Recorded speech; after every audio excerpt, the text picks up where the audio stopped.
Our top stories tonight include coverage on the heartbreaking effects of Hurricane Helene, California's new attempt to go green, and the first outing of Kate Middleton. News from campus to the national level, this is Clemson News Now.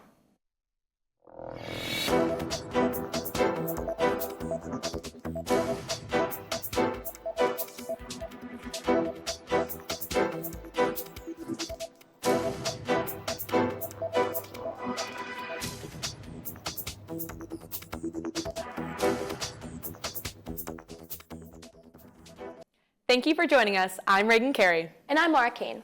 We start off our night with news that we are all very aware of here in the Clemson community. Hurricane Helene and its devastating effects on South Carolina and southern states alike. Southern states on the East Coast were warned of tropical storms and a potential hurricane the week prior, but not many knew how bad it would truly be. North Carolina, South Carolina, Florida, Georgia, and Tennessee were the main targets of the storm, with some areas more damaged than others. North Carolina was definitely hit the worst, as entire towns have been washed away by Helene's harsh winds and immense amount of rain. This includes Chimney Rock, a small town in North Carolina that has been completely destroyed. There is virtually nothing left standing, and remnants of buildings and belongings float in the flooding where the town once stood. Asheville, a major city in North Carolina, has been completely shut down as well. Access in and out is extremely limited, and concern for the residents' health and well-being rises every day.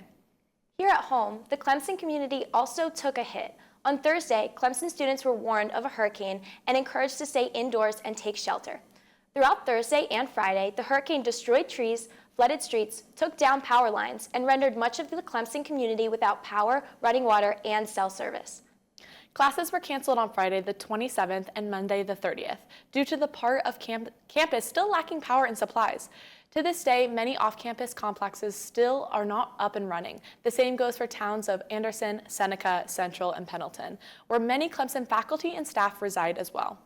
The university has sent out announcements regarding the safety and well-being of students, offering channels of food, shelter, and any additional resources students may need. Many classes are now running, but typically are lenient on attendance and work submission policies due to the condition of many students' and professors' resource access. Slowly but surely, the damage from Helene is being addressed. Fallen trees and branches are getting cleaned up, roads are being repaired from flood damage, and the power, water, and internet are being restored in people's homes. All this to say, the Clemson community certainly took a big hit from Helene, and the effects are sure to linger for some time. If you know someone, or if you are someone who is still struggling from the effects of Hurricane Helene, we encourage you to reach out to the Students' Health Services or Clemson Public Safety. Both can be found under the university's website. In better news, California has made a groundbreaking environmental move by officially banning all plastic shopping bags. This legislation is part of a larger effort to reduce plastic waste and curb pollution in our oceans and landfills. The law, which went into effect earlier this month, requires all retailers, including grocery stores and clothing shops, to eliminate single-use plastic bags from their stores. Instead, customers are encouraged to bring their own reusable bags or purchase paper or recyclable bags for a small fee. This ban is a huge step forward in California's long-standing commitment to environmental protection. It's also a move that some hope will inspire other states to implement similar measures.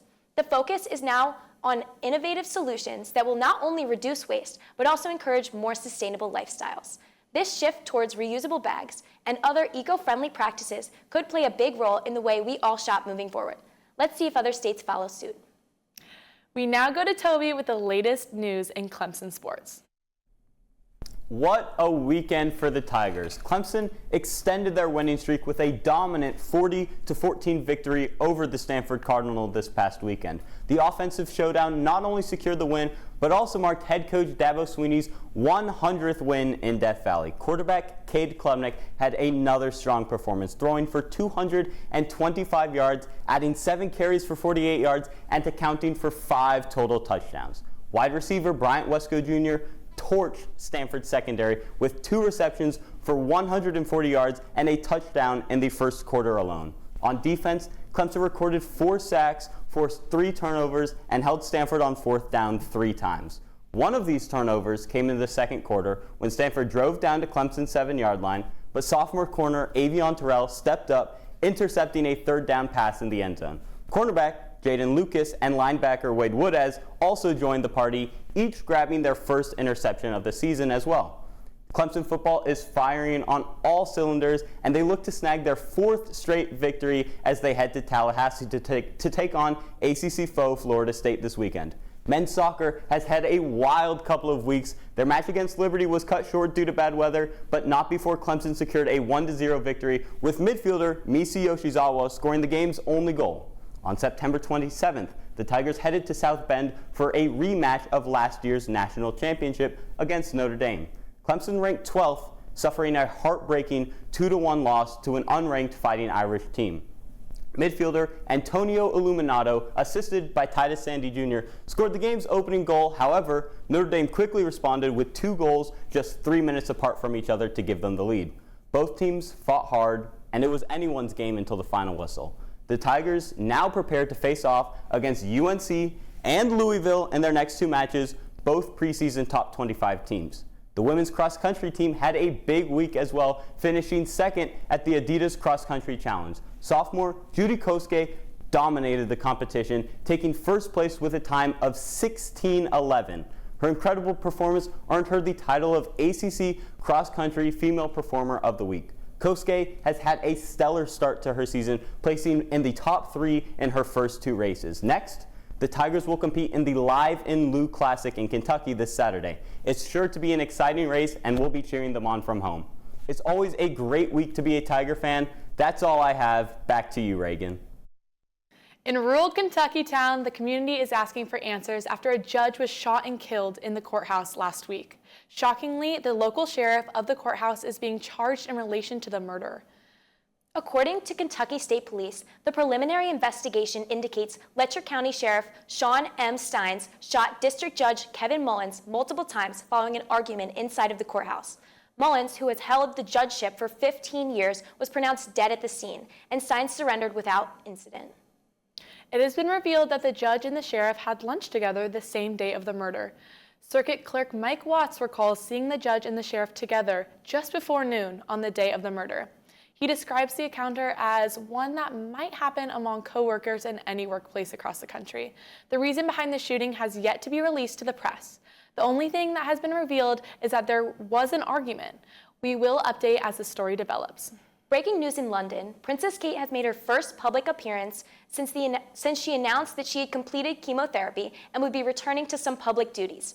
At the beginning of the year, the whole world started speculations circulating rumors about Princess Kate before her diagnosis was made public in March. This past Sunday, she was spotted at a Sunday service at Carthy Kirk, a church near the family Royal Balmoral estate in Scotland. She was joined by her husband, Prince William. The Princess of Wales announced that she completed chemotherapy in a statement released in September. "Doing what I can to stay cancer-free is now my focus," she said. "Although I have finished chemotherapy, my path to healing and full recovery is long, and I might continue to take each day as it comes." Princess Kate has also mentioned that she is entering the stage of her life during recovery with a renewed sense of hope and appreciation of life.